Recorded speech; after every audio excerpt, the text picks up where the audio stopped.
Good evening and welcome to week 2 of ADL Winter 2026. Tonight's action brings us to the Shurima division, where Flash Syndicate and Iceborn 4-1 will be doing battle to determine which squad will be able to secure themselves a top 2 spot in the division as we continue in the round robin stage. Shurima is, of course, the 5-team division this season, and Flash Syndicate did already have their bye in week number 1, so this is the first time they will be taking the Rift this season. Meanwhile, Iceborn 4-1 decisively dispatched Andromeda Voidwalkers in their week 1 match with a 2-0 scoreline. Bringing you the call tonight from the Aegis Esports production channel, my name is Crewman, and I am joined by the Radiant Rue13 this week. Hello. Rue, what's your read on this one?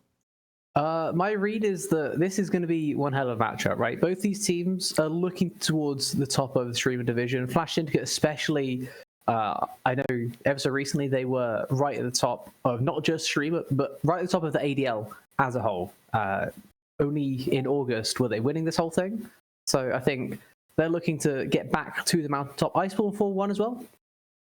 Don't know as much about them, but they seem to have gone off to an absolute flying start. As you mentioned, that 2-0 last week, they are up and running. Taking a look at the rosters here for Flash Syndicate. CB Batman starting in the top lane. Jungle not important. That's the name of the player. I'm not saying the jungle is not important. And then mid lane, Terry 7-1. In the bot lane, Lean123, who I understand is subbed out tonight. We got Monaxia in the AD carry position. And then starting support for Flash Syndicate, Oprah FT Winfrey. So you were just saying earlier, Rue, that the jungle and AD carry are left over from that championship run, right?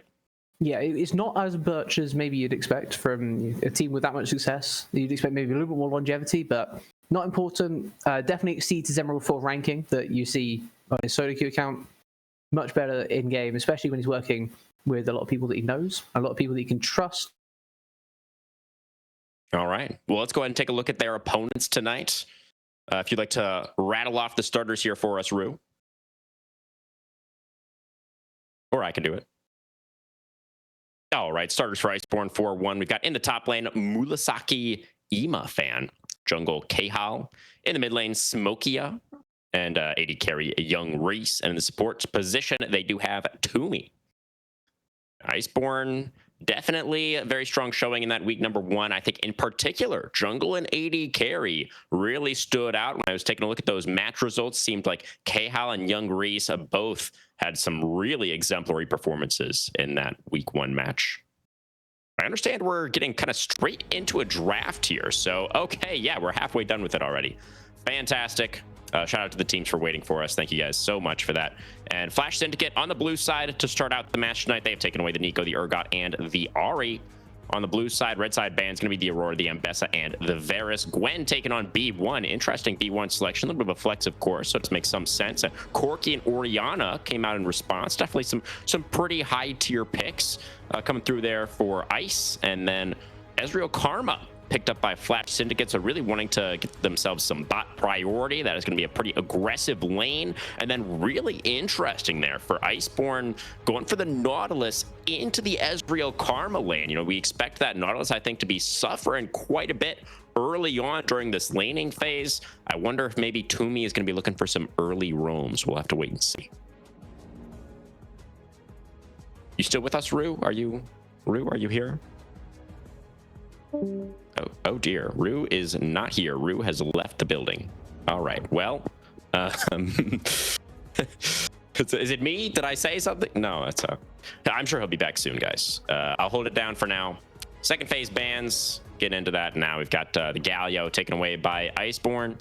Flash Syndicate gonna get rid of that Xin Zhao. I was just relaying a moment ago an anecdote. I was playing a Xin Zhao solo queue game earlier.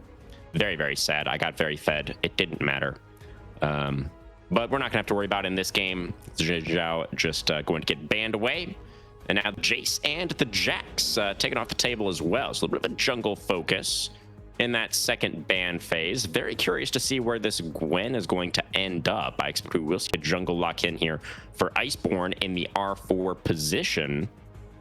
Certainly plenty of things still available, as this is obviously game number 1.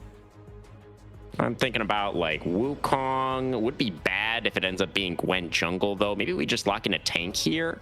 Oh, they are actually going to take the Wukong. All right. So now I'm kind of expecting this to be a Gwen jungle. Would have a really favorable matchup into that Wukong. But, you know, obviously the Wukong is very strong in isolation. You know, it's a lot of team fighting power for Iceborn. So, you know, I don't think it's a bad pick necessarily, but we'll have to watch out for that Gwen. It's already, I mean, it's a B1 Gwen, and it's already looking like it might have some pretty good value this game. So we'll see how that's going to go. Flash Syndicate now going to be rounding things out. Are they going to go in more of a team fight direction or more of a poke direction is kind of the question here. Clearly, Iceborn were a little bit worried about the poke. They did take away the Jace with their second ban phase. Mundo going to be taken on B4, so that is going to be some much needed front line for the Syndicate. And now likely going to be a mid laner here in the B5 position, something into the Orianna. Things like the Azir is still available. I don't know if we play it over here for Terry or not, but that would obviously be pretty strong. Aurelion Sol is not something that I was expecting. Let's get a quick look at the OPGG. No, I don't see really any Aurelion Sol there at all. So pretty surprising that that is something that we are going to be going for. But it does mean that Flash Syndicate have just an incredible amount of scaling with both the Mundo and the Aurelion Sol and the Gwen as well are all going to be monsters in the late game. So that is clearly the game plan for their first outing of the season. And now Iceborn Kingdom, or not Iceborn Kingdom, sorry, that's a different team that I've cast before. Iceborn, a 4-1, going to go for the Warwick on R5. Welcome back, Rue. Warwick R5, your thoughts? Okay, hold on. Let me have a look at this thing. My internet died. I'm sorry. Yeah. Let's have a look. See, so we got Gwen into. I'm assuming that's Warwick top lane. Though I guess it is double flexible with the Wukong. I guess similar to the Mundo as well, right? You have double flexible on both sides up there. Interesting to see that as it goes down. I mean, there's no real way to predict how that matchup is going to go because you don't know what's going where, right? Interesting top side, definitely. A-Star into Orianna. You obviously expect that Orianna to be winning early. Corki as well, you expect winning early in bot lane, even if it is against that Karma with the Nautilus. I think Flash, you have to be careful not to have three losing lanes here, because it is alarmingly close to having 3 losing lanes. Yeah, I definitely would agree. Well, I mean, I'm not convinced, to be honest, that Corki is going to be winning out in that 2v2.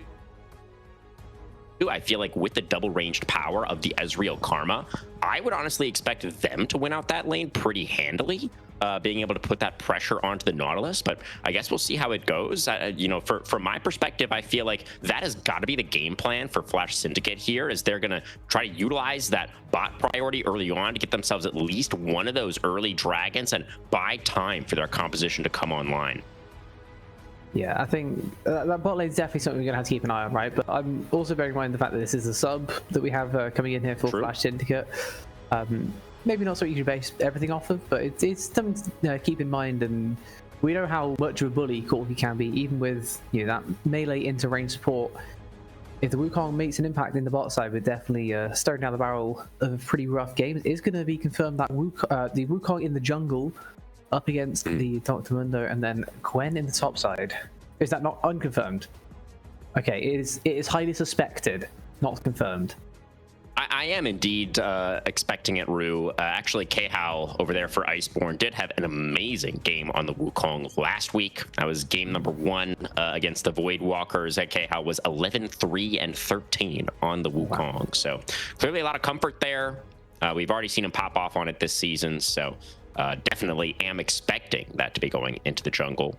I was talking while you had stepped away for a moment there, Rue. I was kind of considering the fact that the Wukong was kind of picked into the Gwen on R4. The Wukong was locked in, and so then that was before Flash Syndicate had locked in the Mundo. So I was considering that maybe the Gwen could then be sent into the jungle, would have a pretty favorable matchup into the Wukong specifically, but that's obviously not what Syndicate decided to go for in the end, or at least I guess we're not locked in on that yet either. Not entirely sure. Both the Gwen and the Mundo could be top or jungle respectively, so I guess we'll have to wait and see. But the expectation of our lovely producer is that it is going to be Gwen top lane. What do you think between the Gwen and the Mundo there? Thoughts on the jungle matchup? Anything there? I think based off of how Mundo's been performing recently, right, it feels like it should be, especially as you look towards tier 1. We're seeing it all over the LCK, all over the LEC, all over the LCS. This Mundo is terrorizing the jungle right now, and basically because you can't stop him. he will run at you, he will gank your lane very effectively from whichever angle he pleases, and then you'll get slowed. You'll not quite get CC'd, but you'll get cronked by a Heartsteel, and then you'll end up dying at some point in the near future. It's pretty difficult to play up against. All that move speed as well that he gets from things like Blue Smite. If he wants to go Ghost as well, he absolutely can. Very difficult to contend against something like that. Whereas on the other side of things, they're going to try and have to contend, right? You've got the Wukong there to try and neutralize that type of threat, but he only has the one form of CC himself. He's going to need someone else to help break that spell shield. And they only really have the Nautilus there with him. I don't see how you stop this Mundo if he can get strong himself. Yeah, that is going to be a Wukong jungle Warwick top confirmed. Okay, yeah, that makes a lot of sense for us. I think that's pretty much what we were expecting here. So I guess now we can.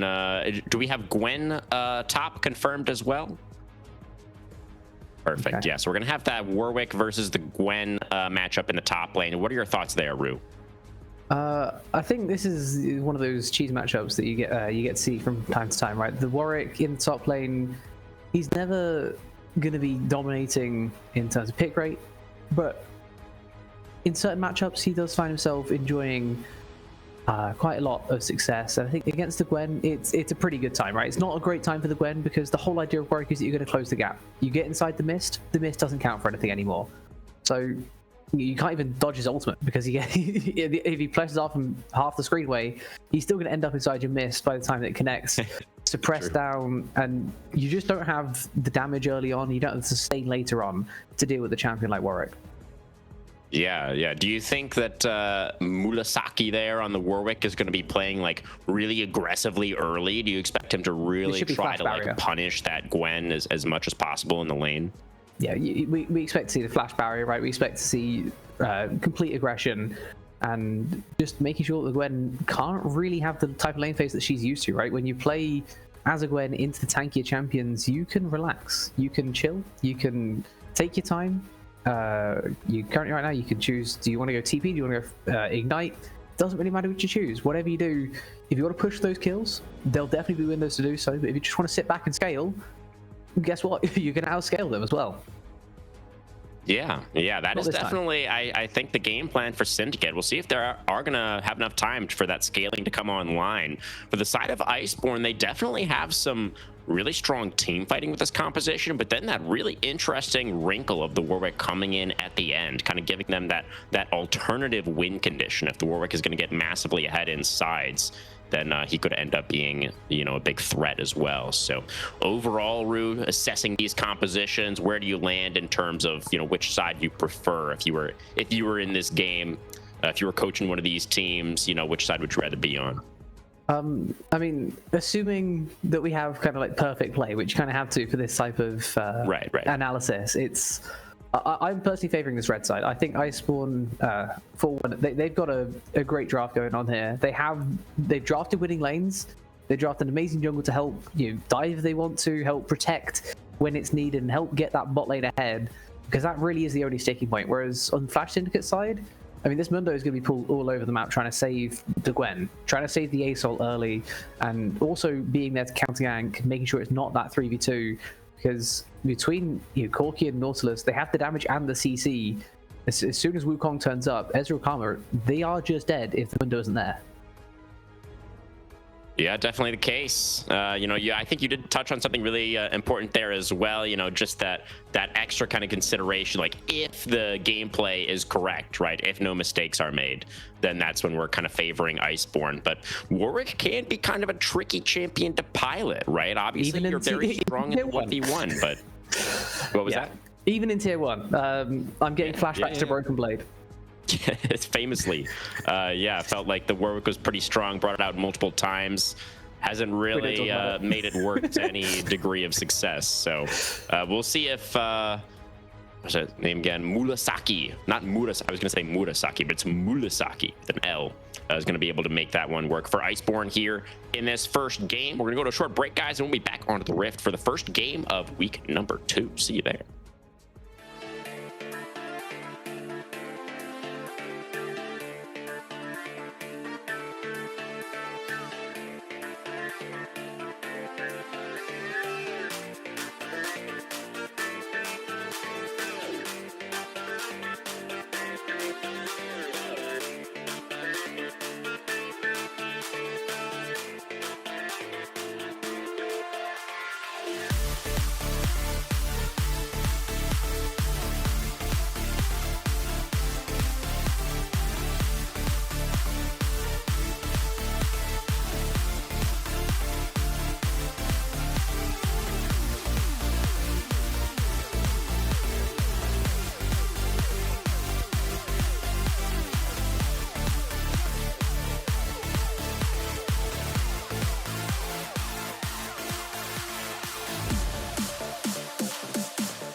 All right, everybody, welcome into the bot lane for a nice, exciting level 1 between Flash Syndicate and Iceborn for you. Toomey down extremely low on this Nautilus. Another Mystic Shot going to land. That's one more is needed. Flashing for the auto attack. It's going to be Monaxia, the super sub, coming in, picks up the first blood.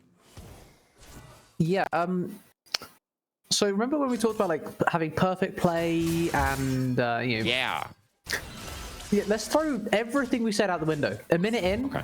And we are already, completely different game state from what we were hypothesizing before. We are instantly replay of the the replay includes the opening screen because that's how early into the game this was. We're having a look at live as well at Warwick getting incredibly low in the top side, but it's just too far forwards. Like there's a reason that teams contest the middle brush.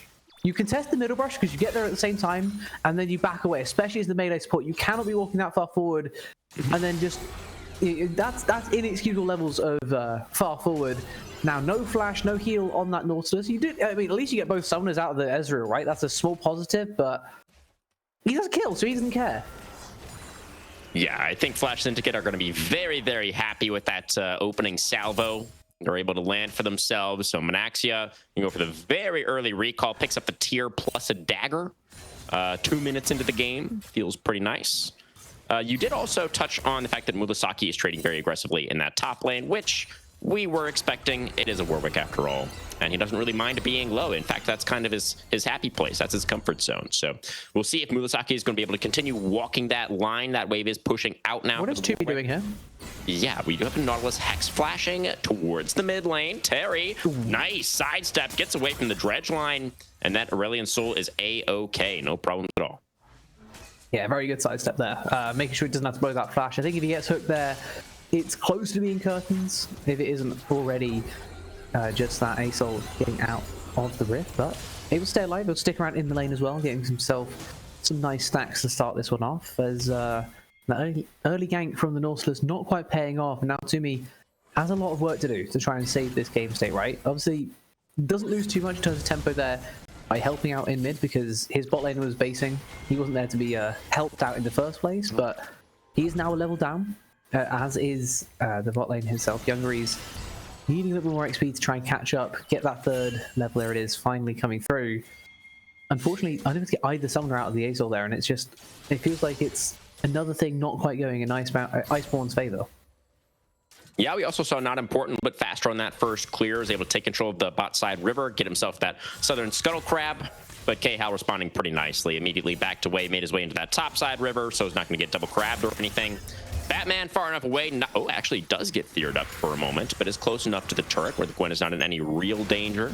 Oh, but now he's going to face check the pixel brush, and now might be in some danger. Does have the flash. Does also have a jungler in the area. And Iceborn not going to overcommit for that one. Dredgeline will land now onto the Karma. Turret shot onto Oprah as well. Karma down to about 150 health. A little bit of a hairy situation in that bot lane as well. Some thin margins on both sides. In goes the Warwick with the Ignite committed by the Gwen. The flash wave, but the flash follows there. And that's going to be Mulasaki getting that kill onto the Gwen. Now taking a look at the bot lane as Oprah trying to get away. Had that Mantra W for a little bit of healing. And the Karma move speed will get her out to safety. And also in that top lane, they were not able to trade back. Mulasaki got the kill and got out afterwards. So the Warwick ties us up at 1-1 on the scoreboard. I did not expect to be able to get that kill and also get out, but able to do both. Absolutely massive in terms of reclaiming this game state for his side. Evens up the total gold at the top of your screens as Toomey is apparently dredgelining forwards to just disrupt the wave clear that Minaxia has going on. And now, I mean, Murasaki's in an absolutely amazing place, right? Now he has a little bit more attack speed as well as that Vamp Scepter up against a Gwen who has no more Ignite. The next 2 minutes, chill Batman, you cannot even be thinking of walking up. This wave is in an awful state. And you're just going to have to commit. This is just a death to try and push this wave. He's walked up, Rue. I repeat, the Gwen has walked up in the lane. Does have the Shroud, trades back pretty nicely with the scissors, but there is the infinite duress from the Warwick. Level 6 had the XP advantage after picking up the solo kill, and Batman is out of there. Number 2 for Mulasaki. Yeah, exactly as I was saying. I'm kind of glad that happened like that. That made me feel good, but it does not make CB Batman feel any good at all. That is about the worst thing that could have happened to this Gwen, getting the second kill over to Murasaki as we get to witness it again. Just walking way too far forward. He has to commit if he wants to get the wave under, but instead of pushing that wave, he ends up trying to just push the Warwick away. And look at that healing. He does not care. You have no Ignite. He is going to heal like that, and he has now the perfect freeze against you. You are stuck in this lane where you don't get to farm anymore, and that's exactly what Murasaki wants. Yeah. Well, young Reese is going to get slightly ganked by a Karma, but had the Valkyrie available, so he's going to be able to get away from that one pretty easily. Our first dragon of the game. Oh, there's a dredge line going to land, but that might have been what Oprah wanted. The tether onto Toomey. The Nautilus had the flash back available. Burned it just 1 minute into the game, so I'll put that one on cooldown again. He's unlocking Hex Flash again. This is totally normal. Now, that's exactly what you want, right? Yeah. Who needs a flash when you have a Hex Flash? It's just the better summoner spell. At least that's why it's there underneath. You get to use it every 15 seconds instead of every 5 minutes. It's so much better. Yeah, for real. Yeah.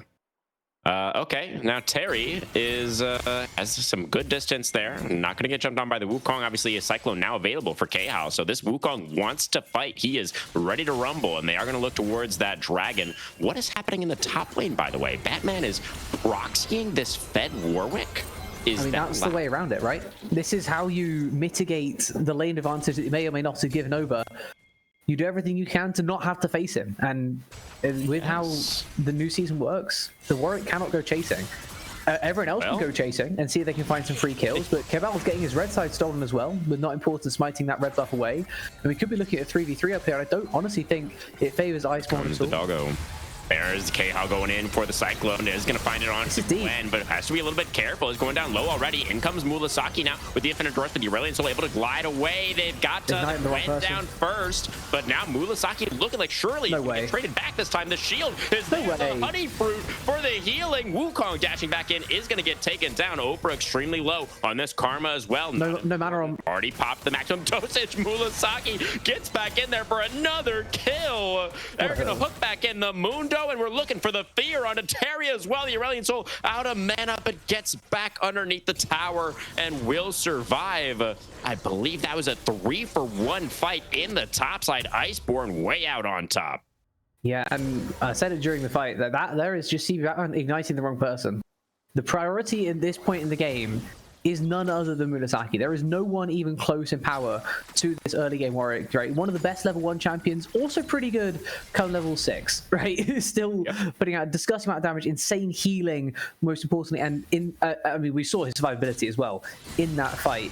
So difficult to get that final blow onto, and he just survives the whole way through. If the Ignite was on him, the anti-heal there, he may have just died. Ton of damage there onto young Reese. Corki. Yeah, I mean, the Ezreal Karma, you could feel starting to do its work. Sheen now available for Monaxia, so all of these Mystic shots are definitely hurting a bit. Meanwhile, we see Khal in that topside river. I think it's just a Scuttle Crab is the focus of the Wukong for now. See when we are actually going to be looking towards one of these neutrals. Neither team able to get any objectives just yet. I feel like he definitely could have gone for the grubs there. His bot side is up, so he wants to cover that in case not important is going for it. If they suspect where this Wukong is, I mean, that definitely could have gone over to the Mundo, but in terms of that later game push, I don't think your Warwick would mind giving up one rotation of bot side camps so that he can have 3 grubs to start pushing with. Your Orianna as well should be looking to get the early part of those grubs value in the side lane, and even in this phase of the game now, trying to prop that crystalline overgrowth as much as possible, push down that mid-tier 1 turret. This is the phase of the game where the Orianna is going to be strongest against the Asol, right? Before he has things like the Rylai's, which looks like he's building first, this is the phase where you have to get ahead. And unfortunately, not able to do all too much. It does have that early kill from that right. Corner. We are getting not important. Not important. Yes, snuck into the lane. Ooh. Not spotted there on the Mundo. Shockwave going to miss in the mid lane. Bit of a sombrero. Not important. Biding his time. Khal down here as well. Cyclone available for the Wukong. Are they going to fall for the bait? Not important. Starting to waste a significant amount of time in this bush for a gank that might not be coming. Now they're going to move into the river. Drake from Dragon mid. Already started up by Iceborn. They've got it down to about half, but here comes the Mundo. It's going to be a slow one to Smokey. Yeah, the briefcase is coming out as well. True Shot Barrage over the top. Mundo pressing forward, wanting to try to secure this kill. Warrior Trickster utilized just to flash away for Toomey. Had it available again there. Must have the Cosmic Insight. He must have it. Yeah. That was like a 4-minute cooldown instead of a 5-minute cooldown. I like how we're getting to track the Nautilus flash time in this game. Look at us. Yeah. It's definitely getting his value out of that rune if he does indeed have it. It seems like it's very likely that he does. But the result of that whole sequence is going to be the first dragon of the game going over to Flash Syndicate. Really great news for them with this scaling draft. Yeah, and that is huge, right? Especially in modern day League of Legends where the Drakes do matter so much, where you have to almost get Soul to have a win condition. It feels like 1 Baron is never enough. 2 quite often is not enough. You really do need that either 3rd Baron or in the mid lane again. Terry gonna get pulled in by the dredge line this time around. Shockwave is there. I thought it was available for Smokey. Maybe it was just, I think just a couple seconds away. Didn't quite have it when that hook landed. Now Murasaki in the jungle. There is the Shockwave. The Aurelion Soul does flash away and survive. Is he allowed to do this? Meanwhile, pops the maximum dosage, almost getting solo killed by Murasaki. Oh no. Mundo will survive. Now Batman trying to dash away from this one, gets away from that first Cyclone. Khal not able to lock down the enemy top laner. Now Smokey tethered up by Oprah. But Toomey is here, depth charge committed onto the Karma. That is a significant tool used to see if they can secure this kill. Oprah with the move speed, that's a flash forward for Khal, and they cannot get the kill. Oprah trades flashes with the enemy jungler, survives. And I mean, it's still 5-2 in gold for Iceborn, but it feels like Flash Syndicate are really getting what they want out of this early game. Yeah, I mean, the ethos coming into this one has to be not to fall behind too far, and they did a great job of that with that early 2v2 kill. We can see the ripple effect of that in the bot lane as the Ezreal is off about 800 gold. So that should be Young Grease getting towards that Triforce pretty soon, as well as Manaxia, who I don't believe has it just yet. But I mean, for how good the bot side has been going, the rest of the map has been slightly on fire. ASOL, as you'd expect, down early in terms of gold, but not from CS, which may be a little bit of a surprise. And then top lane, those 2 solo kills and a couple of extra have really helped Munasaki. Dredgeling going to land a lot of damage on the Monaxia, but a massive shield is there from the Karma. Arcane Shift defensively means that Young Grease should be able to play this one out. There is the True Shot Barrage, connects onto Toomey, and Monaxia gets the E back on cooldown, but shifts directly into the Nautilus, will be able to take down Toomey, but trades himself for it. Now here comes Terry on the Aesol, has the empowered ultimate as well. Young Grease does still have the flash, and Terry is not going to go for the Skies Descending. So Young Grease able to pick up the kill, 1 for 1 in the bot lane. That's quite the hold if he's holding it all the way for Drake. That's still 2.5 minutes away. I know typically on ASOL you use that, you want to charge it once every 5 minutes and then have it for that Drake when it comes through. He's going to get another shockwave play. Now surely these guys will be forced to descend, and there they are, but it only hits really onto a clone, and not important, trying to press forward to capitalize on that ASOL, but he may have overextended, has to try to flash away. The flash follow there for Smokey, picks up the kill on the Orianna. Iceborn now up 7-3. And that makes it feel so much worse as well, right? From the ASOS point of view, you use your ult that you wanted to save. The big one does absolutely nothing in helping your Mundo survive. He ends up just taking the death anyway. And the even worse part above all of that is that the kill goes against your lane opponent. Lasaki now in the top lane, finding the fear onto Batman, has that infinite duress as well. The Needle comes out, Batman tries to flash away, look for the damage, but the healing is there for the Warwick, has that Blade of the Ruined King completed now as well. Also Dusk and Dawn done for Batman. It was a pretty close fight between the top laners. Trade of flashes as well. Yeah, but the issue is he didn't even have to use his barrier, right? Munasaki can still recommit once more, and then that's that timer restarted. We saw it earlier, how important, how influential that top lane timer is. As soon as Batman doesn't have Ignite... Batman. Do we really want this fight? He doesn't have barrier. I mean, you called it. Surely the Warwick wins this. Batman doesn't have the needle work, and now he's low. The Warwick going to get the empowered autos, and it's just an easy snack for Mulasaki. Meanwhile, in the bot lane, that is going to be a kill onto Oprah. True Shot Rush does get to some decent value. Not important. Forward doesn't have the ultimate, though. And they're just going to take down the Mundo. They just execute him. The Corky damage, insane. This early on in the game, we're actually trying to find the Mystic shots, but not going to be able to do so. Khal on a spree, and Iceborn starting to run away with this one. And this has gone from bad to worse for Flash Syndicate, right? We were just praising them so recently about being only 1,000 gold down. Now they've found themselves 4,000. It could be even worse if that dive was going to come through. I think that may actually backfire. So I think Toomey probably happy he didn't hit that hook. Terry wanted to try to get this one, but the Valk away for Young Reese. Toomey now playing bodyguard, should have another hook potentially. The ultimate comes down, and the hook misses for Toomey. Doesn't manage to find that one onto the turret. So will be some much needed gold over to Flash Syndicate. But yeah, but it went to the Karma, which is the worst case scenario out of all of them. We get to watch this one again. Not important. He thought he was tanky enough to just keep on running through, right? But no maximum dosage. It's still 3/4 off cooldown. It's not there. You can't be looking to have that kind of fight, and then Manaxia caught, realizes that he's not going to be able to escape, just tries to go forward and try and get a kill, ends up dying for nothing. Terry, the only one that survived, does get that trade back, but only the assist is not going to be enough to try and win out in those situations. He is able to get out this time. Half HP, even less mana. That might just be the Drake going over with no TP on the ASOL. Yeah, definitely should be. Will be 1-to-1 now in terms of dragons. Iceborn, honestly, I don't really think there's any world where they wanted to fight this dragon, to be totally honest with you. But, yeah, True Shot Rush? Good try. Drake gonna fall. I don't believe we saw a single grub fall this game.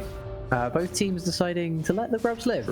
Rift Herald has been there for 2 minutes, and it's got 3 minutes before the Baron is going to take its place, so a topside objective there to be contested if the junglers fancy it, but so far, not heading up towards that top side, instead favouring the bottom half of the map. And beyond that 3-for-1 play that we saw very early on, that has been where most of the action has been. Even mid lane getting in on it, and Smokey are really the main beneficiary of those types of plays. Currently 2-0-3, getting close to that second item, going back to burn Orianna. That is uncommon to say the least. Yeah, I mean, definitely should be pretty high value into the Mundo specifically. But yeah, definitely a little bit of an intriguing choice. I mean, it is a high damage build overall, right? And you are the sole AP threat. So, you know, arguably Burst maybe would have been more valuable, but the Aurelion Soul is going to be stacking a lot of HP as well. Oh, didn't actually go Rod of Ages this game, but yeah, still is going to have a significant amount of HP. And the Gwen, you know, the burn is going to be pretty valuable there as well. So yeah, I need a bit more convincing. I think, especially when you're solo AP, you can really afford to go as burstier items, because a lot of the burstier items, they have more AP on them. You get to do more damage that way. And the typical mitigation that might be there if you had something like the Gwen and the Orianna on the same team is not going to be there, right? Those Merc Treads are going to be few and far between, if they have any at all. A lot more indexing into those plated steel caps, or even the more aggressive items like the Ayumi Boots Lucidity and those upgraded Sork Shoes from Terry. It feels like you can really be aggressive in your build. Things like the Ludens, maybe more aggressive than that, like Storm Surge. They give tremendous value, especially when you are the solo AP threat.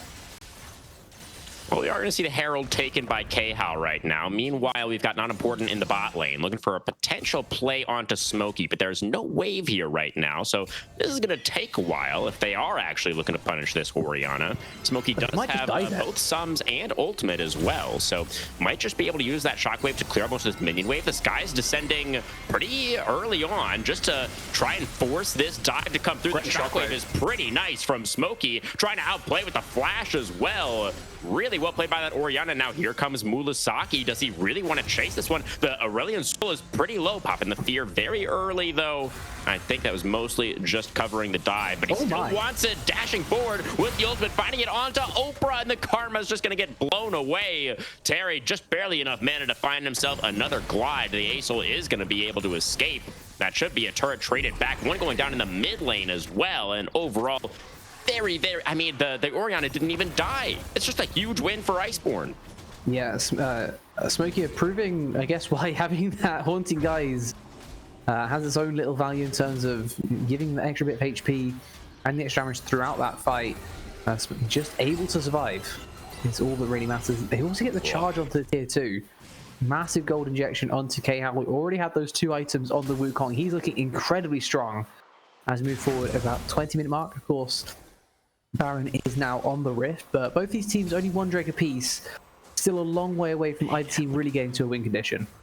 Those are 2K leads in both solo lanes for Iceborn. Murasaki and Smokey, both massive. Yeah, it's a significant lead for Young Rees as well, absolutely. And that was the lane that was winning. About how strong Khal is as well. They're all so strong right now. Yeah, that was the lane that Flash Syndicate had to play through, right? That was the lane that they got strong early. They got that 2v2 kill. They got Manaxia ahead, and because of the plays in bot that haven't quite worked out in their favor, they've just had... I mean, this is the fear we had, right? This is 3 losing lanes. What do you do as a jungler when you have 3 losing lanes? You lose your jungle. And then probably the game. Usually how that does typically follow. Yeah. We'll see about the Dragon, though. There's still a chance for Syndicate in this one. They're not completely out of it just yet. But yeah, this will probably be a pretty difficult fight. Do you think they should fight this next Dragon? Probably not, right? I don't think you can. I mean, you do have a massive power spike on Manaxia, but I mean, your Asol is still waiting on his second item. Looks like he's going towards the Leandries. Makes sense, but he's going to be quite a while before he's having a massive impact on this game. Looks like maybe even Seraph's third before he's really in the damage. Whereas on the other side of things, Spooky up. He's already got that 2.5 item spike. We've already got 2 items on Khal. The same spike we were talking about being so good for Ezreal is also there for Young Rees. And then there's also 2 items of pure split push domination from Murasaki, who can come and teamfight when he wants to. This is a terrifying game state for Flash Syndicate. They have to find a way to just stall this one out for as long as possible. But even then, they don't have that typical crit ADC to really fall back on. Well, they are not going to fight the Dragon. Not important, moving towards the other side of the map, looking for another cross map here potentially. But Murasaki in position to clear out that minion wave, going to defend the top inner turret.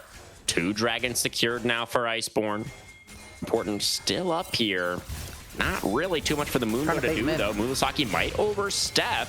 Is going to get ignited now. Has the Infinite Duress, uses it to retreat. And will survive. Will there be a punish now coming out for Iceborn? He wants the answer to be yes. Gonna find a hook onto Oprah. Commits the depth charge as well. That Karma gonna be CC'd quite a while, but does have a little bit of extra movement speed. Khal here as well. Warrior Trickster, pretty nice to flash away for Oprah. Not enough to survive. The flash follow is there for the Wukong. Khal helping to secure that kill. And now here comes Terry flying into the bot lane. He's gonna find the ultimate onto Smokey. And then the Orianna will casually walk away. But look at where it was on the Rift. They index so heavily into the top side because they know, as Ice, that they can send all four towards the top side. Smokey, rather. He's able to push that bot lane in. He can TP back up here if he wants to. They can force this Baron objective because there's no way he can really stop it. Can he get himself into the pit? It's going down so low. Mundo is in there, but he doesn't get the smite. Khal does find the smite. Batman desperately trying to get on top of this. Nautilus wants to at least get one back, but that went way overstepped for a potential kill onto a support, and now it's just the carries here trying to do it all. Hold on. That's gonna be the shift forward from Monaxia. Does get one. That is the first death for Smokey. And some extra gold for Monaxia. But Terry is looking like he's likely going to end up going down here. The tether is there for Oprah. Here comes Young Reese. Just needs one rocket, gets the kill, and now Oprah is going to get taken down as well. And even Monaxia died. Not sure how that one happened, but it is in the end going to be a 5-for-2 fight, plus the Baron for Iceborn, who are now up 8,000 gold. Yeah, Monaxia walked into E range of the Wukong there. Unfortunately, at the end, as he was trying to chase down the Corki, he was another massive shutdown if he could have got there. Walks a little bit too close to Khal, who just slaps his face and then bonks him with his empowered auto on the Q, as we get to see at the bottom right here. Just walks too close. Bonk. And then Young Reese as well picks up the kill on the A-Soul. Big gold injection, at least from that shutdown. Does go Monaxia's way, does get the Orianna's kill, but it's not quite enough to level up what is already quite a large lead in the bot lane. And those other leads still persisting on the rest of the map. 3,000 in jungle is absolutely ginormous. And as we were saying, when you have those losing lanes, that's really where your opposite jungler starts to fall off, right? Because he's trying to just almost like play cleaner. He's just trying to make sure that every single lane has a way of existing, but not he can't do it all at the same time. Caught out in his own jungle once again. Doesn't have the maximum dosage available right now. Does have a blast cone and will survive. Batman gonna get locked up by the Warwick ultimate though, trying to get away, but Murasaki flashing in there. Secures the kill. Smokey is gonna get traded back in the mid lane. Empowered Aurelion Soul ultimate utilized there to take down the Orianna, but it's a 4-man push towards this bot side for Iceborn. They're gonna take down the bot inner turret. There's a 1-for-1, still positive for Iceborn overall. I really like that cross map there from Flash Syndicate. They had they found an amazing timing to get onto Smokier, but I'm surprised that the Orianna is that far up in kind of a 1v2 type situation. Even if it's 1v1, you gotta be careful at this point in the game against an A-Soul. He has that run you down potential. Buki just not quite respecting the fact that the rest of his teammates were so far pushed on that bot wave, making sure they got CB Batman down and they could keep on pushing towards that tier 2 turret. He has to be the one to back off. He has to make sure he's played the weak side safely while they're getting that kill in bot lane. Yeah, for sure. Definitely a little bit of an overstep there for Smokey, who has overall played a pretty clean game so far. A little bit of a mistake there, but probably won't come back to bite them. They really wanted to use the last 30 seconds of that Baron buff to potentially get some more damage onto the mid-inner turret. Weren't really able to accomplish too much more there for Iceborn after losing their Orianna, so they are going to fall back to their own jungle, get themselves as strong as possible for this next dragon that's spawning in less than a minute. Would be Cloud's Soul Point for Iceborn if they can get it. Yeah, and that is a big step in the right direction for Iceborn, but it's still not quite as big of a step as they'd like, right? We're talking earlier about that kind of soul win condition. They've already got that first Baron, and we saw they got a bot tier 2 with it.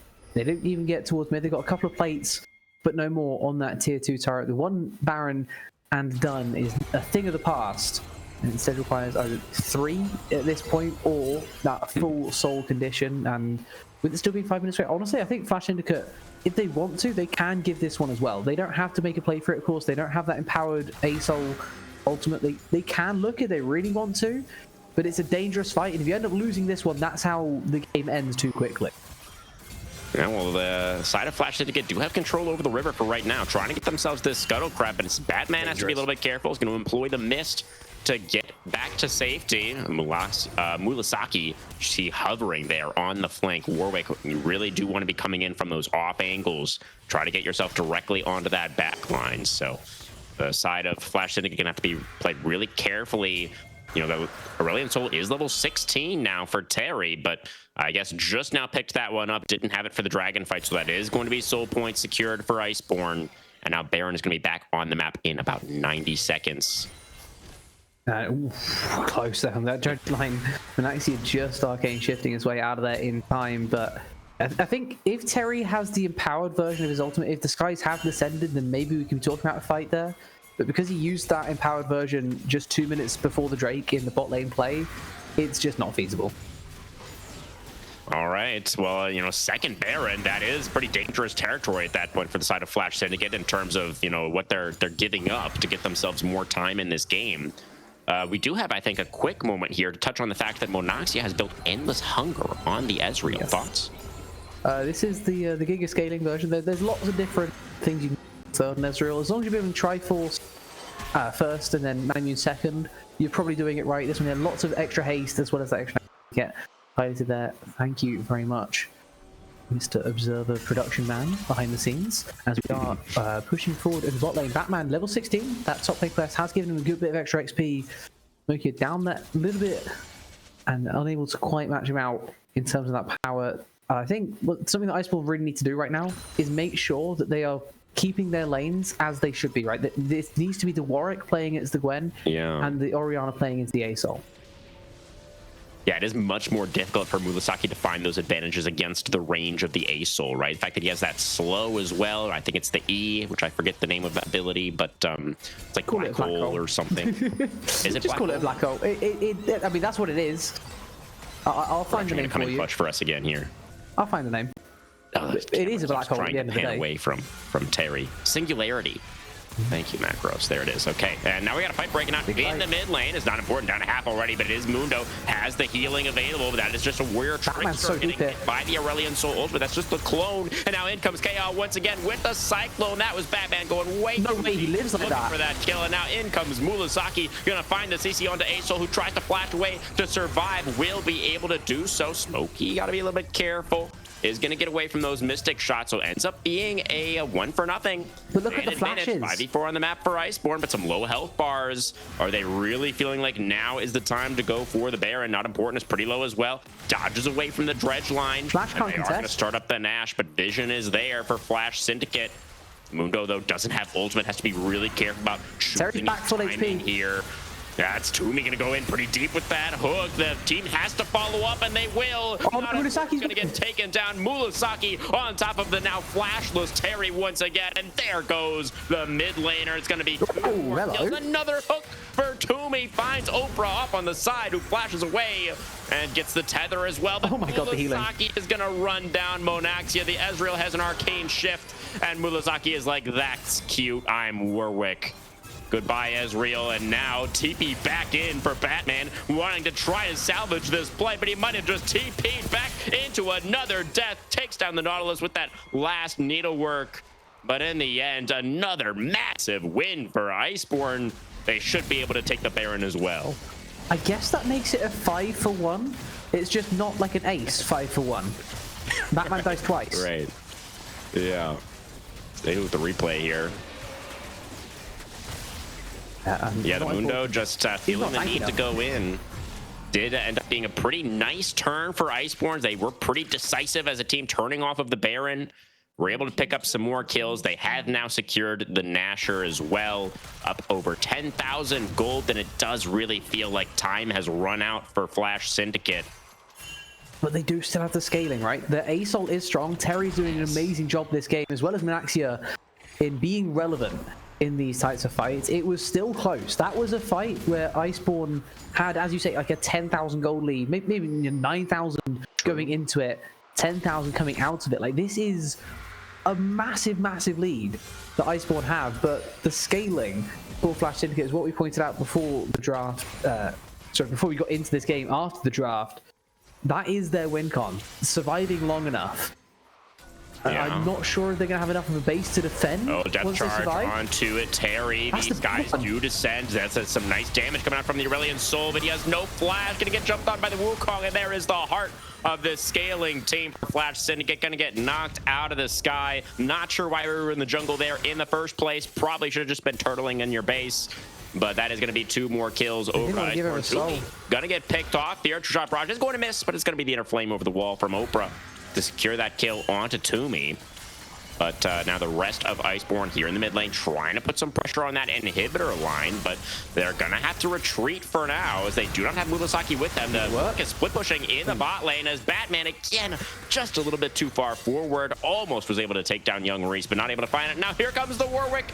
That's going to be the Fear and the CC on Modaxia, the only carry currently left alive, and not for much longer. That is going to be the ace completed. The base broken into, not important. Respawning right now, Terry in 5 seconds. Some low health bars for Iceborn. Will we see a miracle hold at the Nexus? And in fact, Iceborn not even going to go for it. They're going to look for 2 inhibitors here instead, which they will get, and then back away. Double inhib, take the soul. I think probably the best choice out of all the ones they had afforded to them, as well as Smokier as well, having base TP as an option. Turn towards this Cloud Drake, get that soul under your belts, and I mean, how much is that going to empower the rest of their team, right? Imagining things like Young Reese, he's playing a Corki, he gets to press R quite a lot. He's going to absolutely love having extra move speed the second he gets to press that button. It's going to be so difficult to lock down now, if he wasn't already difficult to get on top of this Corki. I mean, the rest of the team also happy to use it as kind of those chase down mechanics as we'd expect to see, right? As soon as you send the Nautilus forwards, suddenly you can't escape him as easy as you may be able to otherwise. And we've just seen that so far, the scaling not really come through to fruition for Flash Syndicate. They chose this comp because they knew of the late game potential, but you have to get to the late game in order to have that potential. You have to get there in a relatively even game state. This is anything but. Iceborn literally 15k in the lead, but they still haven't been able to finish. Scuttle. They're going to be able to back away. Yeah, I mean, the scaling is there, but it just feels like they've lost a little bit too much at this point. Only 1 inhibitor left, a very obvious thing for Iceborn to play for right now. They don't have the Baron anymore, but they probably are not going to need it. True Shot Barrage through the uprights for Monaxia. Batman's using his ability to clear the wave. Like with no Baron on the wave, just got to clear the wave right now. They used the Singularity and it didn't do anything. They also flashing in the Cloud Soul Cyclone, knocking everybody up, and the whole team piles into the base to follow up. Warwick goes flying across our screen in celebration as the destruction of the enemy Nexus is imminent. Triple kill for Young Reese to close us out. Batman is gonna recall to watch his Nexus be destroyed. Yeah, maybe it doesn't matter. Maybe trying to use those abilities on the wave isn't what's going to change the game. They had to get the kills, unable to get them this time around, as it will be Iceborn looking for the 20k gold. I think they're already going to get to 19.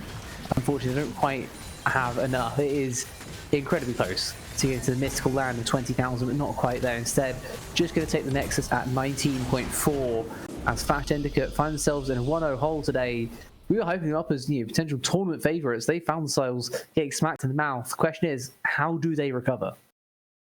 Yeah, it is going to be a big question for sure. I mean, I personally, I'm hoping for a big change of direction in terms of the draft, right? I'm just, I'm not really a fan of scaling compositions just in general. They certainly can work, but then when you just they over-indexed into it, right? Like you can draft scaling, that can be a good strategy, but you said it. I mean, when you've got 3 losing lanes and you have nothing to play for, you just end up falling too far behind, and it becomes really, really difficult to actually get back into the game. So, there was a chance, I think, early on. We saw that early kill for Monaxia on the Ezreal, who did actually end up doing the most damage in the game on that Ezreal, but not enough in the end. Not enough. And while he had a great performance, it's kind of annoying to feel that way as the Ezreal, right? You got that early kill early. You did that amazing work in the bot lane 2v2. That's your winning lane that you have to play through. The fact that that whole scenario is then flipped back around on you, you end up taking too many fights in the bot side when maybe you don't have that advantage. Young Reese gets more than just back into the game. He gets 13 kills back into the game and suddenly ends up having 6,000 more gold come 35 minutes. I mean, that's a brutal way to have the game end against you as the Ezreal there. Yeah. We'll see how they're able to bounce back. But the POG conversation for this one, Rue, I think is actually quite difficult. Some pretty strong arguments for most of the players here on the side of Iceborn for this first their performances in this first game. What do you think? I may or may not be biased as a jungle person of myself, but I mean, Khal has had an amazing performance there on the Wukong, right? Pointing out that final fight, he is absolutely everywhere, knocking everyone up with that cloud-empowered ultimate that he had going his way. But then again, Young Reese, he wasn't the one that died early in the 2v2, and then he's been able to recover a game that looked pretty lost in bot lane, down 1,000 gold, to end up 6k ahead without dying a single time. Most kills in the server by far. Not the most kill participation, which I think definitely does go in Khal's favor, but I think personally it'd be between those two, but they both had amazing games to start this series off. Yeah, and I feel like those were the two strongest performances for the side of Iceborn in week number 1 as well, right? That's something that I said at the top of the stream. Khal and Young Reese were both monsters in that week 1 performance for Iceborn as well. But yeah, the fact that we do have a double jungle here on the caster desk, I think, is going to result in a game 1 POG for Khal on his Wukong. I think teams maybe are going to have to start thinking about banning that one away. I mean, that's back-to-back huge performances for Khal on that pick specifically. So something to look out for future weeks for the rest of the season. But I think that is going to do it for game number 1. Guys, we're going to go to a short break, and then we'll be back for game 2, Champions Select. Don't miss it. 日本国内発送のみ？あ、それなら全マーケットね。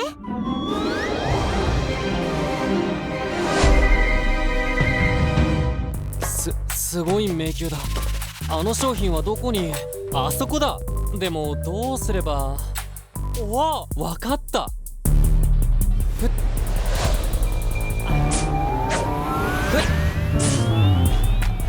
よっと。はっ。うん。はっ。よし。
All right, everybody, welcome back. We're going to be diving straight into this Game 2 Champion Select. Drew, looks like we have swapped sides. So Flash Syndicate, after losing game number 1, have decided to move on over to the red side, see if they can get some value this time out of that R5 counterpick.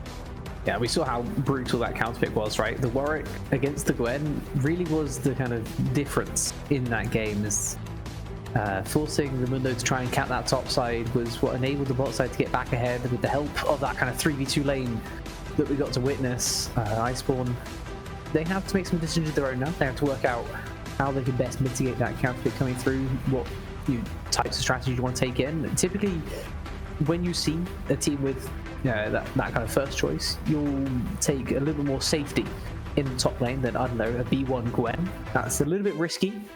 Let's see if Iceborn go a little bit safer than what we just got to witness. Yeah, I mean, I assume the Gwen was a flex pick, right? I assume they were holding that flex. The Mundo was picked pretty late. Then the question kind of becomes, like, why didn't we send... Well, I guess it was an R5 Warwick, right? They just didn't see. They just didn't know that the Warwick was coming, so... Either way, we're going to have the Nico coming through on B1 this time around, Rue. Yeah, Nico very strong through every single tier. Very good support. Can be played mid as well still, but typically see that a lot more as the we are going to win bot lane kind of support. But also has amazing late game team fighting. You can try to play to win bot lane harder with things like the Elise, but I think this one here should be a respect from Flash Syndicate saying, okay, we'll take the L in bot lane. We'll make sure we have some strength later on, and we will draft for early elsewhere. So is it just Yunara Lulu here? Just full scaling team fight? What was that? I mean, if you really want to go almost like too risky with it, you can go like Yunara after Yunara Leona if you want like that guaranteed engage later on, but that makes the lane even harder. Whereas if you go to Lulu, you have a different way to support the Yunara, and then you can sort of fight back. You're not really fighting back into the Nico, but you can somewhat survive.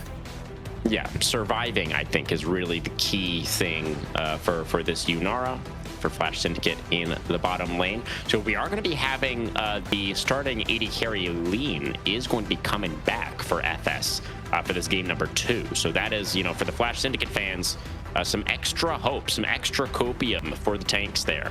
Lean is going to be coming back and piloting that Yunara, who is really, really strong. But the Kaisa, another AD carry who is extremely strong right now with the Dusk and Dawn item. The hybrid build is alive and well for Kaisa. She has just been tearing it up in, all of these games that I've been casting. It feels like Kaisa is just always popping off. And the setup is already there as well with the Nico. Jinzhao going to be coming through also. That was our Game 1 POG K-How. We're going to be picking up the Jinzhao this time around, which was, I believe, banned in that first game. I believe it was a second phase ban for Flash Syndicate, if I recall correctly. No, I'll be honest, I didn't get to see much of Game 1 draft. I got to see the champions that were picked and not much else, so I cannot comment, but I think Zinzal does definitely help this draft a lot, though into Trundle is not the easiest of matchups, right? Bruiser into Trundle in the jungle. Bad. Yeah, it sucks. Yeah, it's awful. He can invade you kind of whenever he wants. But if you can live, if you can avoid him, most importantly, it's not about fighting him and living, it's about being on the other side of the map. And hopefully for the Zinzal's sake, he will be top when the Trundle is bot. Yeah, definitely not going to be wanting to fight that Trundle early. I do think it's a really, really intelligent response from Flash Syndicate and is going to provide you some really valuable frontline for that Yunara later on as well. So honestly, liking the draft on both sides so far. I think both teams have got themselves a really strong start here to this draft phase. Taking a look now at the second phase of bans, Talia is going to get removed alongside the Akali by Flash Syndicate. So trying to limit Smokey's pool, what he could potentially go towards. I feel like there are still some pairings with the Jinzhao that would be relatively strong, but I don't know if there's a lot that would work well with like this dive kind of archetype that I bring together for themselves. Ari's like staring us right there, I think. Ooh, that's one of Smokey's favorites as well. He's not had amazing performances in solo queue, but it is one of his most played, and I think honestly that fits this comp incredibly well. The playmaking style, not necessarily most damage, but the ability to dip in and out and really commit to the dive as well. If that's what ends up happening, I think this should be Flash Syndicate taking their mid blind as we see the Syndra coming through, and then I think I don't know how that matchup is in mid lane, but if you can take something like Ari and Ornn and just play it, whatever happens top lane happens top lane. Yeah, for sure. I mean, it is blind pick for Murasaki this game, right? So the Ornn would make sense in that regard, right? Where you're not really going to be punished that heavily. Sion or something, he's going to go in a little bit of a different direction. You're going to pick up the Zahen. So new Jin Zhao and old Jin Zhao are going to be united on the same team here, which is, in terms of the lore, a little bit inconsistent, but I guess doesn't matter too much for the gameplay purposes. Yeah. I'm just having a look. Ari into Syndra is apparently it's just a 50-50 matchup. Like they can just fight into each other if they want to, but we're going to be going away from that. We're going to be going for a different way of diving, at least from the Galio. And would you like to comment on what we've just seen in top lane? Because I heard some very interesting comments from you off there. Yeah, it just so happens that I had mentioned the Kayle while we were on break. I'm just not too much of a fan in general. I do think that the champion theoretically is actually in a pretty strong place at the moment. She's in a great place. Yeah, and it's so I really have no idea about the matchup. I assume it's going to be the Zahen top lane. I think it has to be with this draft for Iceborn. You can't have the Zin go top. Yeah, and Galio top I don't think would really make any sense either. So it's for sure the Zahen top lane. It feels scary for the Kayle. It feels like the Zahen should kind of be feasting here. But maybe if Batman is just playing underneath his tower for the first 15 minutes of the game, then it's fine. I don't know. I'm just not a believer in Kayle in general, but like I'm open to being proven wrong. Like it happens sometimes, you know. I mean, I have to say this is oddly reminiscent of Game 1's draft, right? This is, isn't it? This is very similar in the way that Flash Syndicate have picked. They've got a strong jungle at the very least. They haven't got that scaling jungle that maybe isn't enough of a bridge by himself, but the rest of the lanes, I mean, you should be winning a mid early on. I think Syndra into Galio, you should be looking to bully. He'll be able to survive it, but you're not going to have much pressure on you. You should be able to at least push and maybe get a little bit of pressure elsewhere. But your top and bot lane, I mean, you're up against a Nico Kaiser. That doesn't sound very fun. And then the Kayle, she's going to take a long time to really get online. I think Flash Syndicate, they may have backed themselves into another corner with how their lanes are looking. If their Syndra doesn't get strong, then what bridge do they have to the late game where Yunara and Kayle can come online? Yeah, I'm quite worried about it. I am quite worried about it, Rue. I think you've pretty much nailed the analysis there. It's all going to come down to this mid jungle for Flash Syndicate. I think they should win the 2v2, right? I think Syndra Trundle does beat Galio Jin Zhao, theoretically. They look like they have more damage and they're tankier.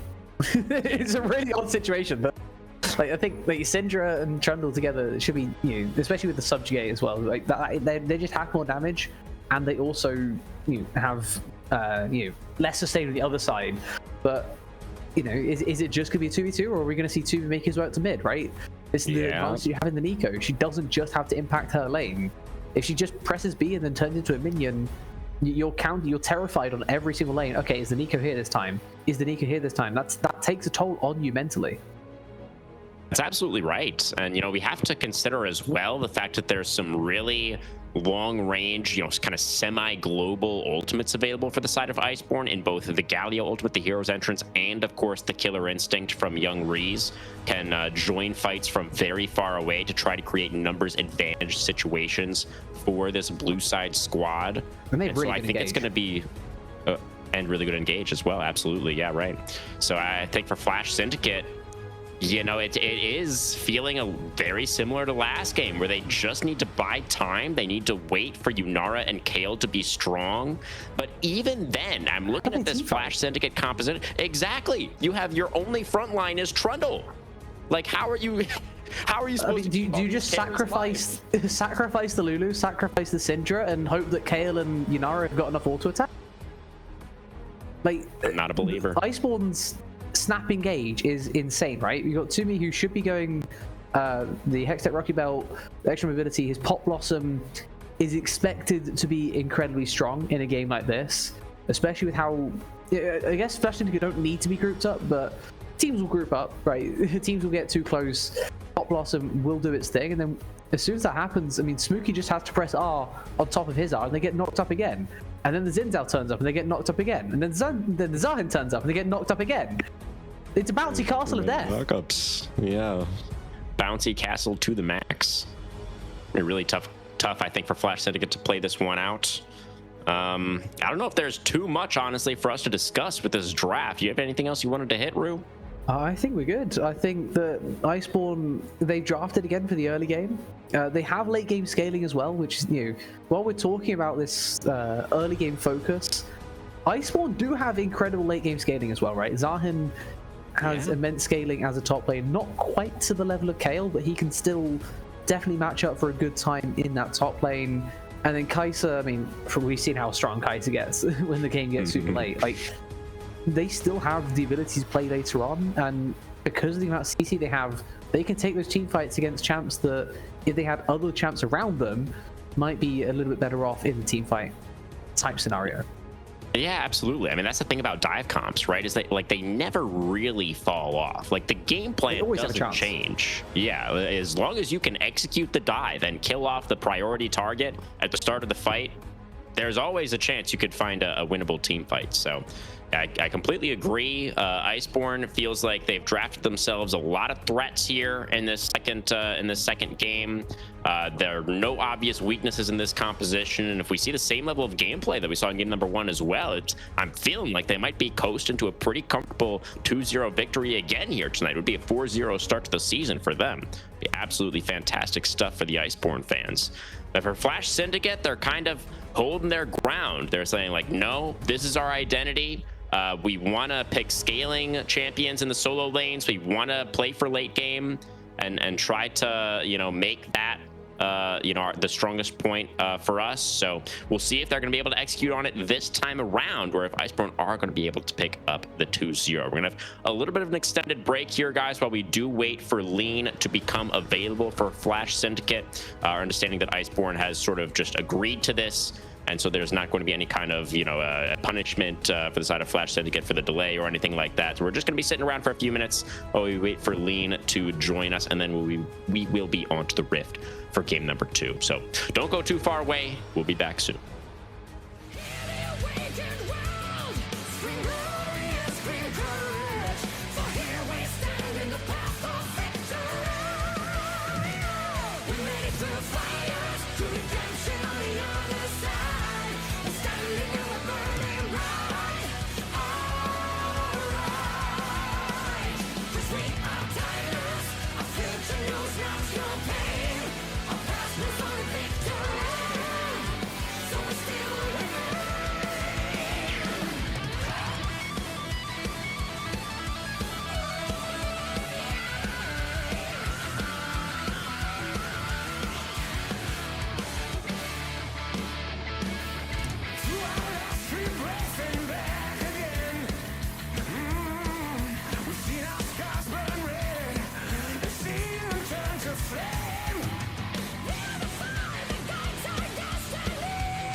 Okay, Aegis fans, welcome back onto Summoner's Rift for game number 2. Iceborn on the blue side this time around after picking up that about a 35-minute victory in game number 1. Flash Syndicate going to be picking things up on red to see if they can get themselves to that game number 3. Oh my god, it's out top. Oh my god, you're right.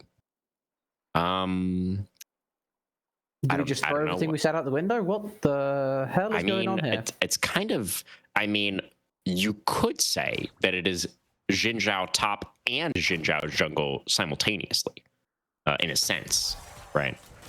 So Okay. Honestly, I don't really think it changes too much. Either way, I think you'd have a ton of pressure on Kale early. I mean, obviously, both the Xin Zhao. They've done it because it's the Kale. Xin Zhao destroys Kale in the lane. I think. Is it that much better? It is that much better. This is the difference between having like a 300 gold lead out of lane phase and having a 1500 gold lead out of lane phase. Okay, then.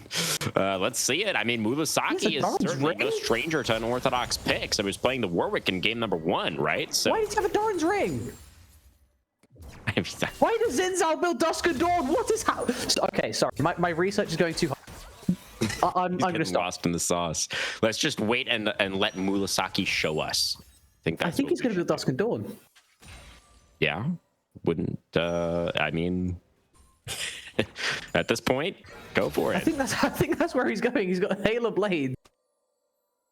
He's got Ignite as well. This is. I am shocked at the. I'm shocked at the direction this has gone. It's very interesting. Very, very interesting indeed. A couple of other things to take note of while we have the time here. Our junglers did start on opposite sides of the map, as you can see. So the Zahen is going to be pathing up towards his host body there in the top lane. Well, the Trundle will be pathing down to make sure that the Yunara lane is going to be okay in that early laning phase. And hello, it's us again. It is us again. I was just trying Producer, to do we see have there, any like, kind of... Oh, go ahead, Rue, sorry. like on the minimap, it looked like. Hold on, that Trundle is pathing into the river. Is he going for an invade? He does seem to be doing that, doesn't he? He could be. I don't think they had it. Do they have a... Did Flash Syndicate get a ward on the Raptors? I can't quite I don't see. believe so. I don't think they did. No, the other Raptors. Those Raptors. No ward. They don't know where he started. Just a blind guess from Not Important? How would he know? We're back into things. Let's see. Oh, he's ganking top lane. He's Level ganking the 3 Xin Zhao. I guess he feels he has to, right? Because he knows how rough he a actually matchup this finished is. the Raptors, so he has level 3. He has all of his abilities, and Xin Zhao just dashed in. Batman is going to flash away, so the flash is going to be forced out, and he can't really help in this fight, but Trundle should win this. We already talked about this, how Trundle is so strong into the Xin Zhao. Murasaki is trying to fight it out. He gets the knock up, but the trumpet, actually, it's really close. It's really close. The minion wave was the difference. Batman does trade it back, but now Kihal is here. Makes it a 2-for-1 Iceborn. Early, and it's the Prey Seeker from Young Rees. That is already 3 on the board. Golden XP lost for the starting AD carry, plus flash down for Lean as well. Is it cooked already, Rue? I was about to say GG, because that is about as bad as it's going to get. I think the fact that Murasaki survives for so long and the minions just do their thing, that is so brutal. Xin Zhao even gets first blood. Batman does get a kill back, but he's traded back instantly. He loses that wave top lane. I mean, the Zahin's now ahead, so ahead in camps, right? Oh, man. He cleared his 4th camp before going for that gank, where it's not important, only cleared the bot 3. He's then also to go towards that top spawning Scuttle Crab and then into his top side. K-Hal is in an amazing place himself, and Murasaki has a blasting wand. I think that this is going to be Smokey, a I guess, get wrapped around on. And the Galio does still have Flash, does find that taunt onto 2, flashes the Dark Sphere, has his jungler. Not Important is going to be forced to back away. Would have for sure been able to finish off that kill if Kihal wasn't there. But that did take KL off his blue as well. That is a massive tempo loss.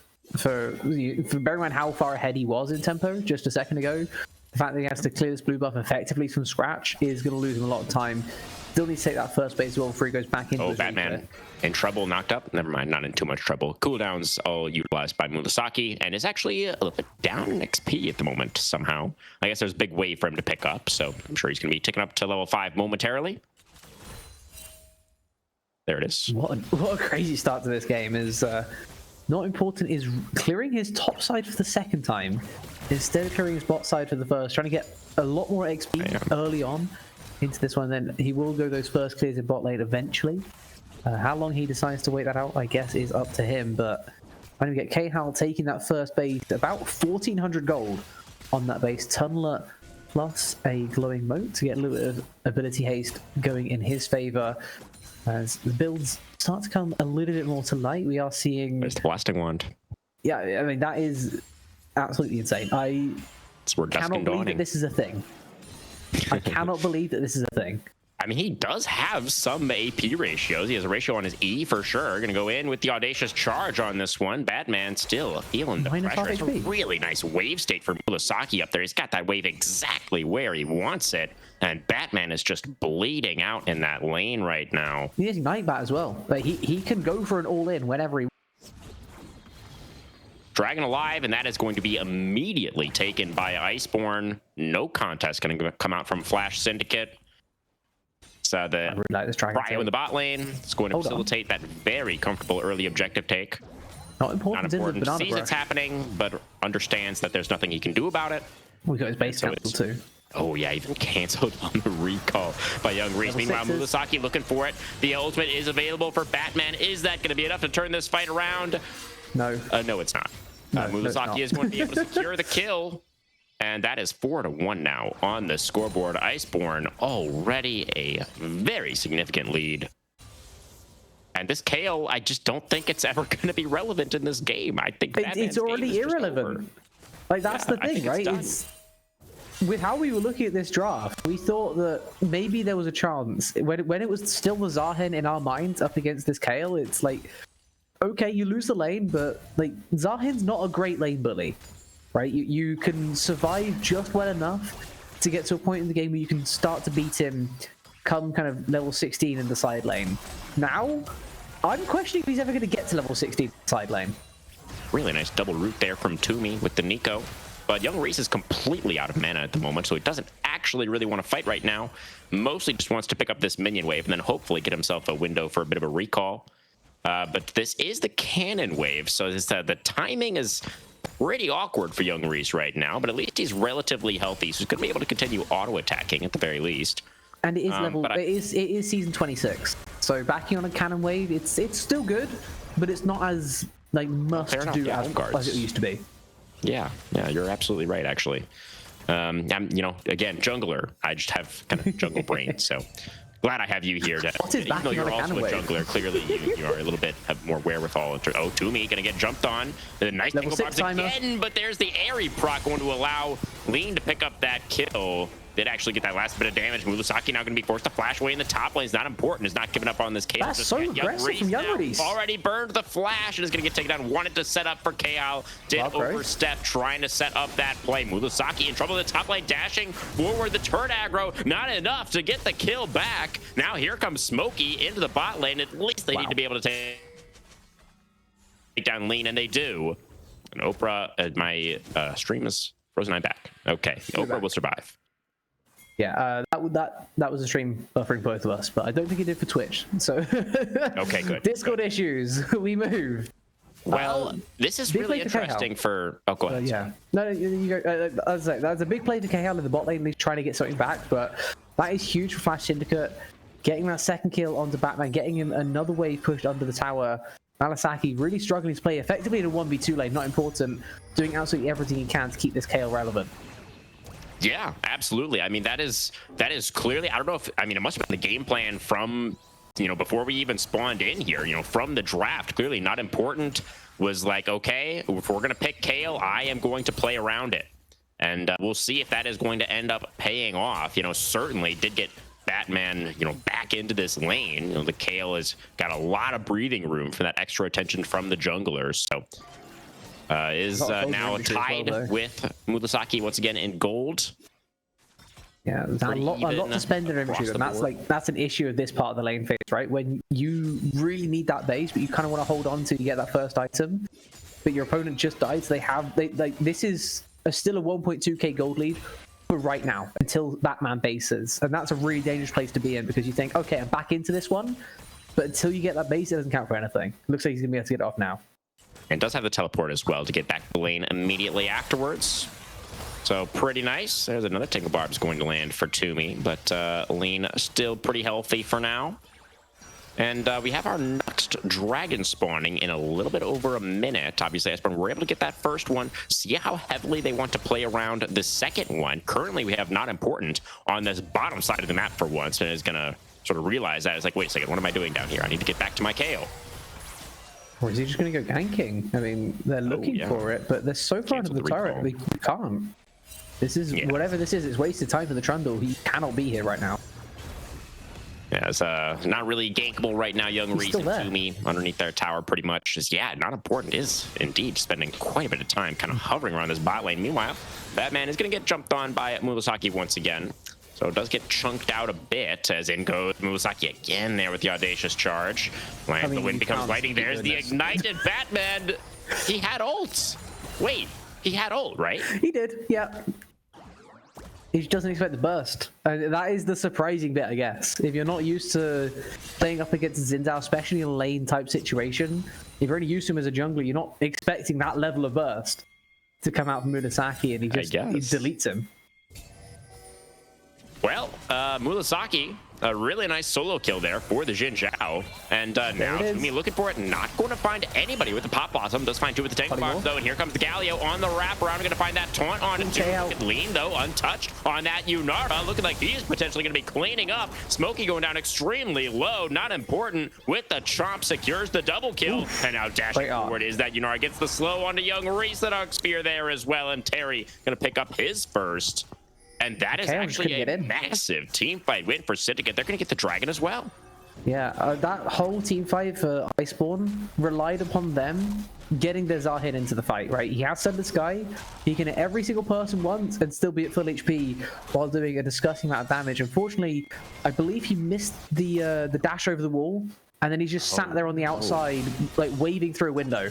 Everything that's happening, it's like it was a little bit sad to watch, if I'm being honest. And he just gets to watch his teammates die instead of being an active participant. And unfortunately, that's going to result in a 3-0. And the gold lead, which was looking so good for Iceborn so recently, completely swinging back into Flash Syndicate's favor. They now have multiple lanes to play through if they want to, not just try and keep this KL alive anymore, but helping the other lanes to thrive.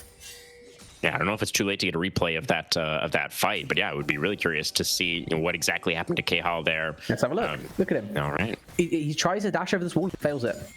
Oh dear, you're absolutely right. Yeah. He had ulti as well, but he was just a little bit late to press it. If he went in with a Pop Blossom, maybe there's a chance to try and turn it, but he didn't want to go full commit.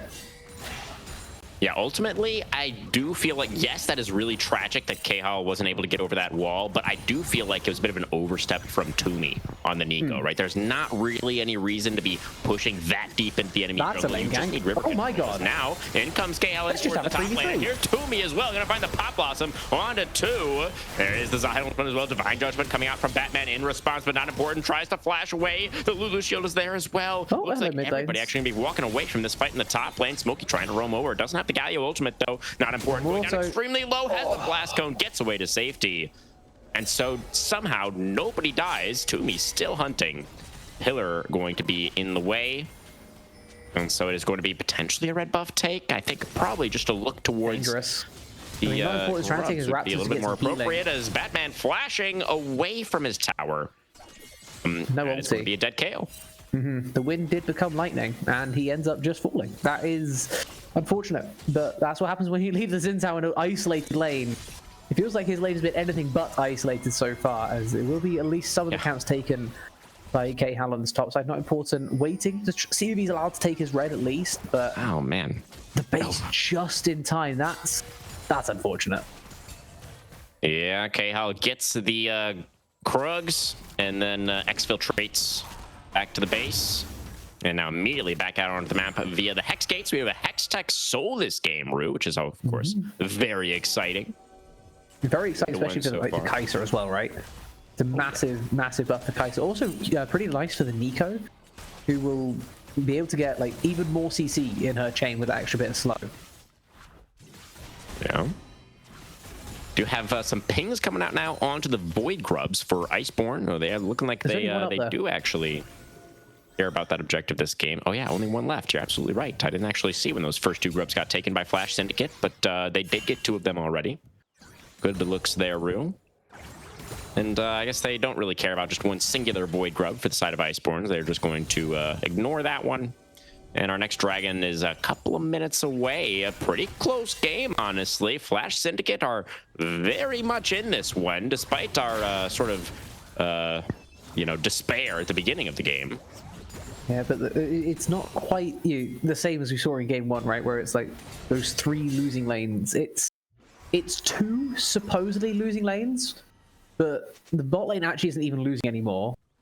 And the Syndra as well has looked incredibly strong into Smokey, as we kind of expected from this Syndra, right? It's not the typical chance we get to see Galio really dominate as a mage, and we just get to see, every time he tries to go forward, he's there to scatter the weak away. And if he wants to go forward himself, he absolutely can make that engage happen. Lean just getting the flash out from Young Reese there in the 1v1. I guess it was a trade flash between the 280 carries, yeah. But the Yunara makes sense that you'd be the stronger duelist between the 2, I think. Obviously, the ultimate was utilized by Lean there as well. I don't know if we're going to have that one back for the dragon spawn. Herald is going to get taken by It's going to be pretty close. Khal. It's not that long of a cooldown. It's already a third of the way back. Fair enough. Just good timing there for Lean to go for the play then. And is going to get that first turret destroyed as well. So it's definitely worth it. He gets pretty that. Fed. But here comes Khal back from the Herald take. Pop Blossom's going to be flashed. Oprah getting away from that one just barely. And now 30 seconds on the objective.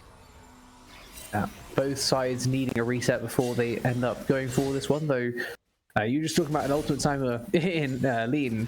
That's a much bigger ultimate timer in Toomey, right? The fact that he has no Pot Blossom to try and contest this Drake is a much bigger influence than if the Inara gets empowered, right? You now have much less engage. Your engage as Iceborn effectively is this Nico, and then you have follow-up CC from things like Smokey pressing that ultimate and just heroically charging forwards. That is your main start, though, is course Toomey. Without Pot Blossom, it's going to be a very difficult Drake to fight. Well, Shelly is going to be engaging onto this mid-tier 1 turret, it looks like. See how that's going to go. At the very least, I think they're going to be getting the charge. Let me get that one chucked down. Ooh, the pillar! Amazing pillar from Not Important. Blocks Shelly. Completely stuffs that engage onto the turret from the Rift Herald. As Keyhall now trying to zone Flash Syndicate away from the river. Dragon not started up just yet. Fighting over mid-priority at the moment. Break out. Young Reese chunked down a little bit low. Scatter not going to land though. Keyhall dashing forward. Not able to find the pullback. Haven't learned Zahen's ability names yet. Sorry, everyone. It's Smokey now holding it down in the line brush. It's a low health bar on the Kaisa. Could end up being consequential. As Murasaki looking for the solo kill in the top lane. Batman Ignite. Have ultimate. Ignite. Batman. Ignite. Have ultimate. Ignite! Oh, the 3-man Pop Blossom from the Nico. The scatter, Unleashed Power, really nice from the Syndra, though. Gets a kill back. Zahen in with the ult of his own. Now not important. Gonna get jumped on, gonna get knocked up, gonna get taken down. It's a double kill for Young Reese on the Kaisa, and that's gonna be Iceborn taking the lead. Do we need to explain what Ignite does? I feel like we might need to explain what Ignite does. No, I think we should just leave it. So that was a really nice engage from Toomey. The Syndra expending the ultimate onto the Nico. A little bit of a questionable time. I mean, obviously he got the kill, but Nico really who we should be unleashing our power on? I'm not sure. I think it's just kill confirming a fight that you know is already. Is that Pot Blossom hit? It's full retreat mode as. Fair enough. CB Batman should also be in full retreat mode against this Zinzao in the lane. It's okay, Rube. He still has ultimate. I'm sure he'll be fine. That's true. He does have ultimate. He might even press it next time. Could be. So it's it's not too massive of a gold lead just yet. It's about 1,500. Nothing really to write home about for Iceborn. What was that? Sorry. This has been pretty back and forth in terms of gold, right? This game. It has been, yeah. Yeah. Toomey engaging onto mid, but like Lean, he can win that. Oh dear, yeah, the Nico just gonna get run down by the Yunara. Young Reese taken out as well. Lean is very, very strong. Terry, it can get taunted by Smokey in this top lane, but it's gonna be all right. That's 2 items for Yunara. There is 2 items for Young Reese as well, but Lean just kind of getting the jump on him. Popping the ulti, the Fiend Hunter is incredibly powerful, right? In that type of situation, especially. You catch someone off guard, you just deal more damage than they expect, and to be well punished. Young Reese as well, kind of collateral damage in that exchange. Now Lean getting to push another way forward as this is more time that you're buying yourself, right? You've already got that Drake to buy yourself 5 more minutes, and this probably bought you another minute worth of scaling, right? In about 10 seconds. That double kill, including the shutdown for Lean, is absolutely ginormous in terms of getting him to an even better place in this game. We'll see how much he's been able to spend on this base before I say anything extra. He's not even based yet, so I'm not. I don't want to talk about. I should have at least a BS sword. That's what I'm really expecting here. If he overstays and dies, then I Lean don't now in trouble. Oh man, was that a caster curse? Do we count? Is that our fault? That's not my fault. He overstayed in mid. That's not my fault.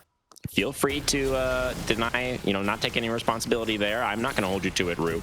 As now we've got a Baron start coming on. I mean, Yunara's dead. That's easily the strongest member on Flash Syndicate right now. So yeah, seems like a reasonable time to start the Baron. They have Kaisa as well, so the take is pretty fast, but the health bars are not the highest. This is like last season's Atacama, though. It shreds your resists. You have to be so certain you can take it. You almost need to 5-0 before it. It's a pretty risky one to take this early on, and there's honestly not even that much reward from taking the early Baron right now. So I think just backing away, they're going to be good. It does cost them quite a bit of tempo, quite a lot of time invested on the top side, but they should be able to take these bases. Unfortunately, I don't need to get anything extra from that Yunara kill apart from the gold that has gone over to Young Reese. Yeah, I mean, credit to Flash Syndicate for really being on the ball there, you know, kind of immediately responding to that Baron start, moving over in force to make sure that that wasn't actually going to be a take. And so I agree as well, Iceborn Kingdom, I think making the right call there to back away. And there wasn't really anything else up on the map. So yes, they did lose out on some tempo, but it didn't really cost them too much in the end. And so now the game will settle in once again. The gold is basically even. And we are 2 minutes out on a potential, not a Mountain Soul point, a little bit of a spectator bug there with the overlay, or with the spectator client, but that is it. Yep. Would be Hextech Soul point for Iceborn if They they can still get that next haven't dragon. added Chemtech or Hextech. It's incredible, isn't it? They have the It's little really dragon impressive how icon. little they care about the spectator client. They do have the dragon icons at least, so we're not completely tripped up by the fact that there's going to be 7 mountain drakes or something. But I mean, we would like to at least see the correct drake at the top left. That is what we ask, but That would be that's nice. not something we can fix here at Aegis. That's something that Riot had to fix. We don't want to comes ask from for the too top. much, Rue. Let's you know, That's true. That's true. give them some grace. Small indie company and all that, blah, blah, blah. Anyways, Dragon coming up pretty soon now, but the side of Iceborn are not really set up for it. I wonder if they're potentially considering another look towards this Baron.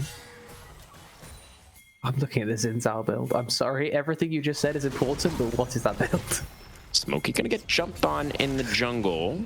It's not important as the subjugate available as well. And here is Lean for the DPS. There is the flash away for Prime, and the counter engage from the Nico is beautiful. The flash away for not important still gets hit by the knockup, and in goes young Reese with the killer instinct. Takes that kill onto the jungler. Unleashed power does come out from Terry. Gets one back, but then flashes and dies. K-Hal on a Do they get killing Baron spree, and it's instead? just in time for one of these objectives. Yeah, it looks like they are going to move towards the Nash. I mean, like, if it was just the one kill, then you say, okay, right, well, let's go to Drake. Let's do what we're gonna do in the first place, because they got given so much more than they ever expected. They can just take the worm, and that is an absolutely massive play from what looked like potentially Smokey being caught out. I mean, everyone on the Rift running down at the same time. It's just Iceborn had the inside track, and then beautiful flash in from Toomey, able to get the 2-man knock-up, and then extra knock-up as well from Galio ulting forwards, and it ends up being a very solid 4-for-1 play. Free Baron in their favor. Do have to take the resets before they go out towards this Drake. Might give that over. Yeah, I mean, honestly, I kind of question if that's worth. Would you not rather the Drake? In some respect here. We're yeah, you can tell we're You're up both against a skating junglers. comp. Yeah, no, I completely agree. I think I would go for the dragon there every time.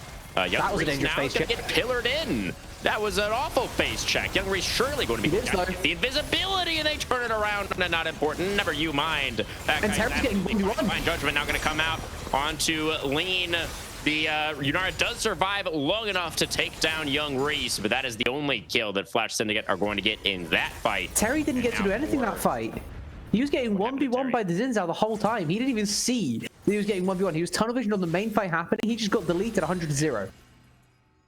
To be fair to Terry, I was also tunneled on the main fight and didn't see that happening at all. So You're play casting. That's what you're meant to be doing. But fair enough. controlling the Syndra, you're probably looking at the Syndra every now and again. It's a pretty fair point. But yeah, a lot of value is going to be coming through from this Baron push as a result of that massive team fight victory. We just saw them getting Now I'd rather have the turrets in Baron. mid lane. Here's a replay if you want to walk us through it again. Yeah, I mean, it's just a face check from Young Reese, right? Gets the control in the bush, then realizes, oh my god, I'm way too... Still gets the kill onto not important. He's even able to try and turn this one around as well. Killer instinct not quite important. There you can see at the bottom of the screen. Oh man. Just absolutely 1v0'd. He wasn't even trying to fight back. Yeah, that is rough. That is definitely rough. Now we are looking at a much more significant gold lead, about 6.5k to the good for Iceborn for you. Or for one, sorry.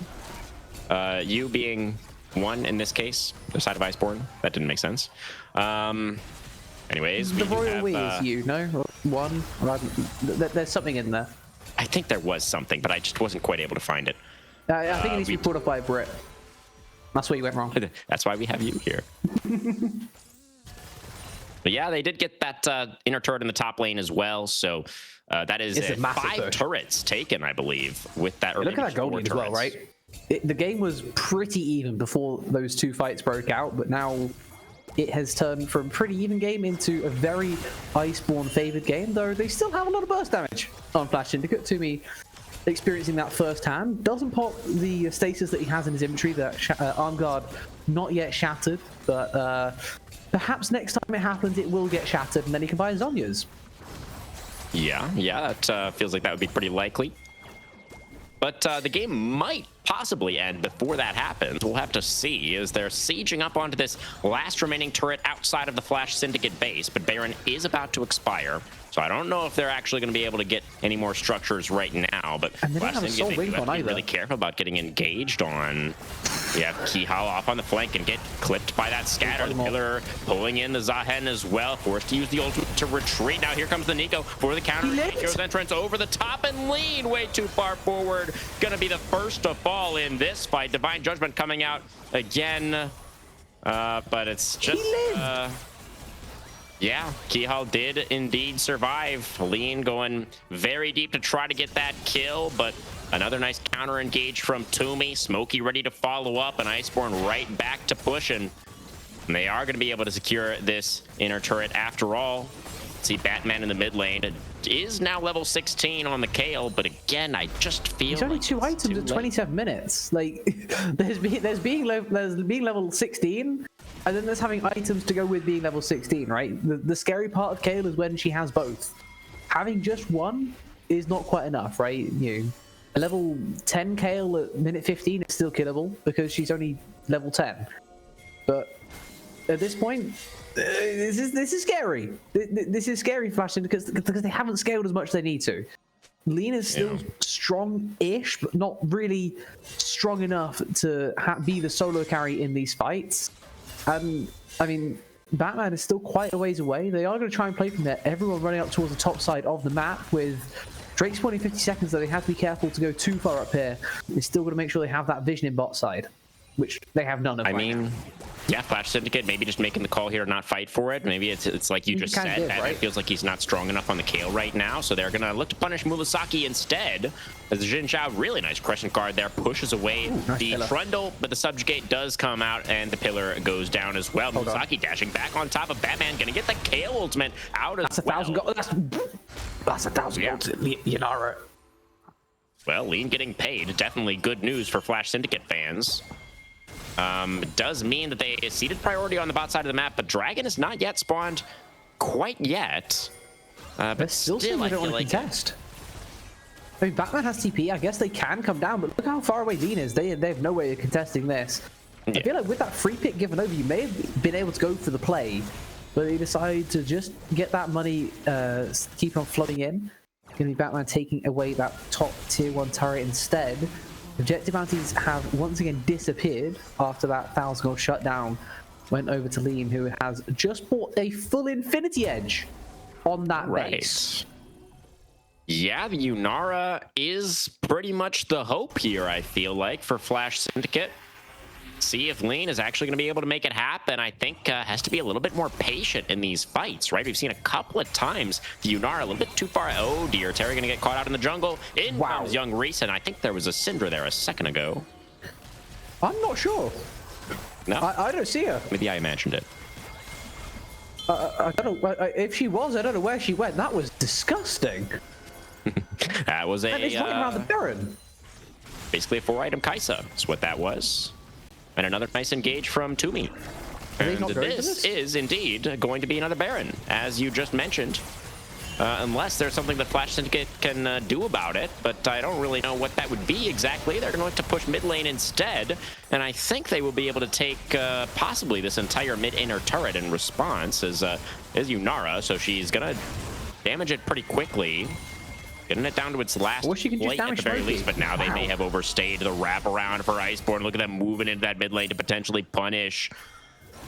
Here they come. Lean already chunked down a little bit. Pop Awesome not quite available for Toomey just yet. Going to have it available again pretty soon. But looks like the Hex Gate going to allow Flash Syndicate to escape from what looked like a pretty dangerous position.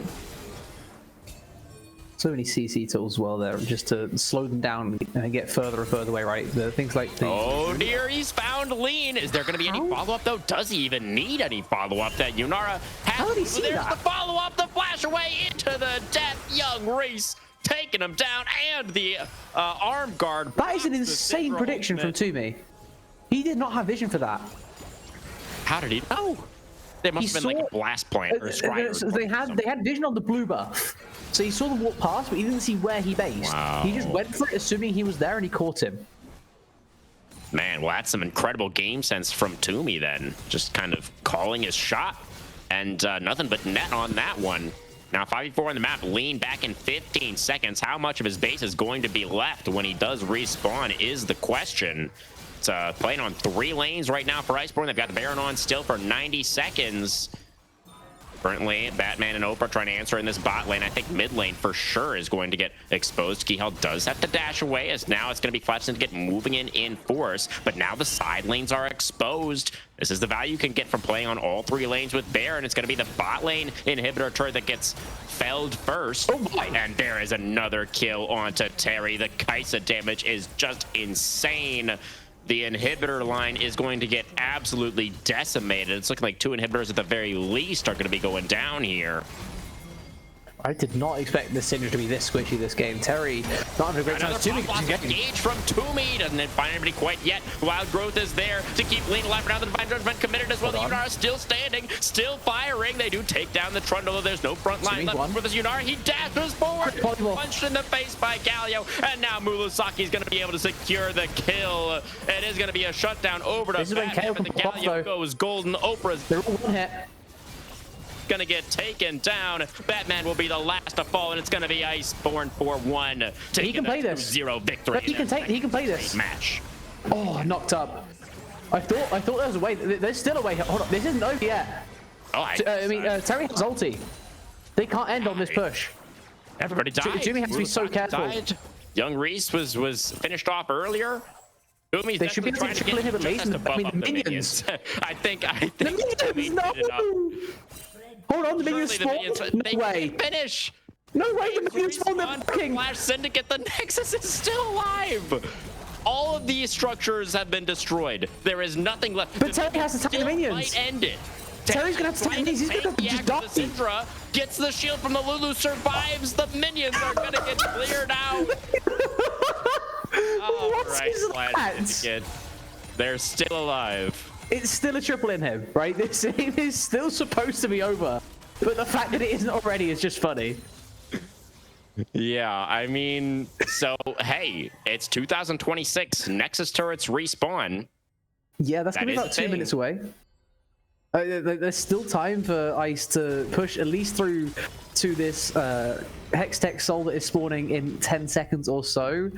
If they really want to stall this one out, then they can go up towards the balance for 2 minutes as well. But honestly, this should be a take the Drake and end the game. Yeah. Pick a lane and run it down. Triple Hextech Dragon Hex Soul for Iceborn. Pick a lane, run it down. Kaisa and their double Jinzhou. Yeah, just run it down. Very, very easy, very simple. Just to right-click that Nexus. 50 gold just sitting there, waiting to be claimed by somebody. The most important 50 gold. That's right.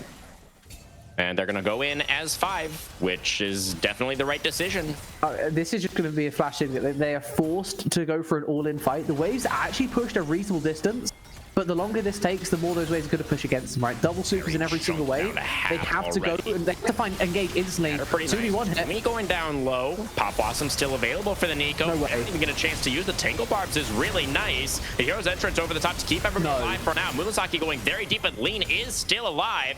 For now, barely. The Prey Seeker, the block for Terry, the Killer Instinct, and over the top for Young Reese, and there goes the Nexus. It took a little bit longer than we thought, but it's still the 2-0. Iceborn 4-1, 4-0 on the season.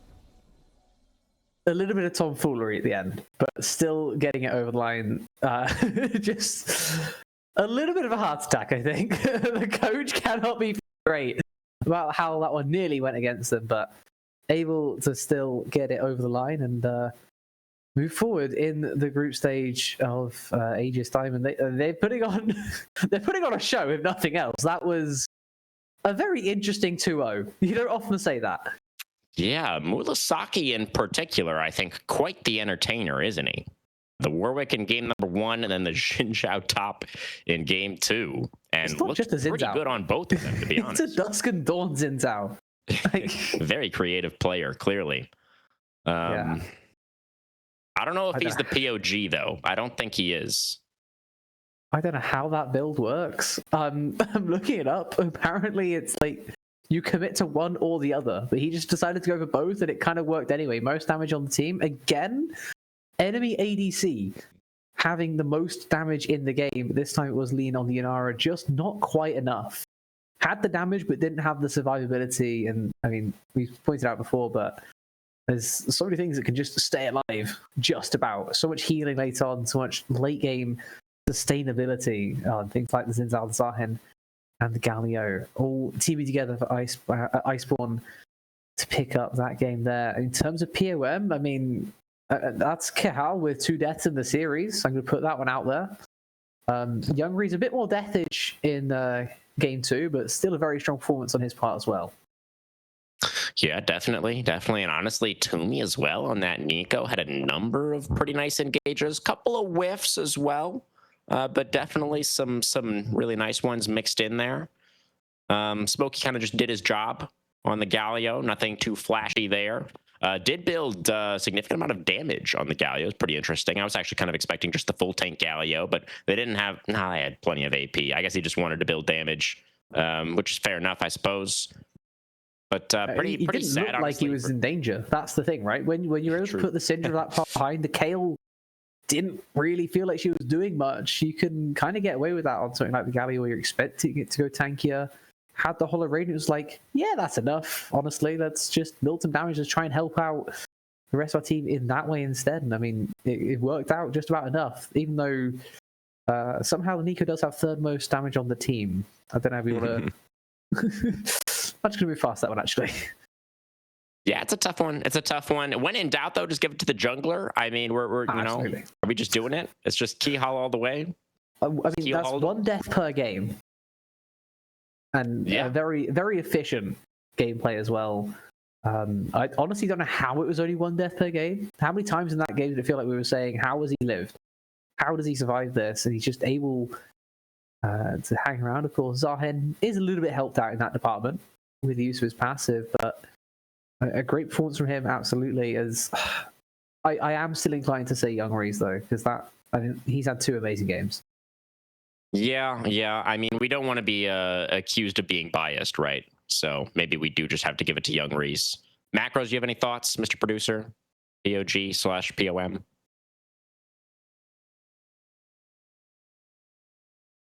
Oh, he's a Murasaki supporter in support of the top Jin Zhao here, which is fair enough. You know, there was definitely a couple of solo kills in there.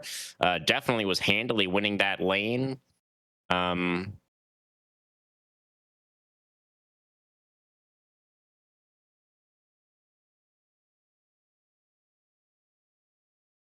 That is a really good point. He did have a really tough time in top lane this game. Like, he was effectively 1v2 able to That's true. Get himself an advantage. That's true too. Yeah, soaked a lot of that early pressure from not important. And then that was a great point from Macros as well. I love me a top laner who gets himself that advantage and then takes that advantage and transitions it to other parts of the map, right? And Murasaki was amazing at that in both games. Got that lead and then was really great at grouping with the team at appropriate times to actually snowball that into a couple of game victories.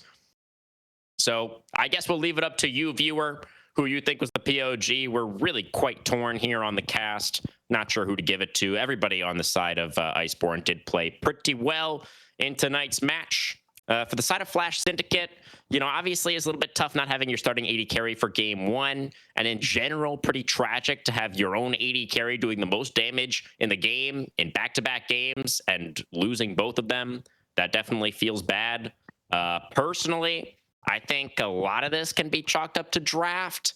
I'm kind of just a scaling hater, but I mean, there is a way to do scaling the right way, right? And I don't think they did that. I think what most damage on your ADC when you lose the game tells you is that you didn't have enough frontline because the enemy team didn't have enough people to hit to get that damage, right? Your ADC is like slamming as much as they can, putting out insane damage performance, but they can't quite cut through even with how much gold they have, even with how many items of pure damage they have built. Whereas the other side, I mean, we've seen Young Rees, only 28k in what was like a 35-minute game. Like, he's not having many people to hit into. He doesn't have much of a tough time getting deep into those fights. We saw it didn't take much to just blow someone up, right? Even Terry playing so squishy on that Syndra lean, it felt like was even with the Mercurial Scimitar that not that one, more about Mortius. The MR just didn't count for anything. The extra shield was basically not there. Yeah, it just ended up being a pretty difficult game, I think, for Flash Syndicate to play. But hopefully we'll be able to see them kind of lock in a little bit more on their overall strategy, both in draft and in game, as the season progresses. And certainly there were some good moments for the side of Flash Syndicate in tonight's match, but just not really able to put it together. And Iceborn 4-1 was definitely the stronger team tonight. Did you have any other final thoughts, Drew? Any closing remarks? I think I'm all good. I think that is a very entertaining 2-0. It's not often you get to say that. Usually 2-0s are a bit more one-sided. I mean, game one did finish like a 19-game goalie, but it was still kind of close. I don't know how that works. But yeah, Iceborn with a very solid performance. Absolutely. They are now 4-0 in game score. Potentially that means they have to lose their first game next week, so they could be 4-1. We'll see. But tomorrow, guys, remember, it's going to be week 2 of the AML. We're going to have Mid Impact versus Deathmark Esports on the stream tomorrow night. Same time, same place. Make sure you tune in for that one. From myself, from Rue, from Macros, everybody here at Aegis, thank you, everybody, so very much for watching. Have a great rest of your Monday night. See you next week.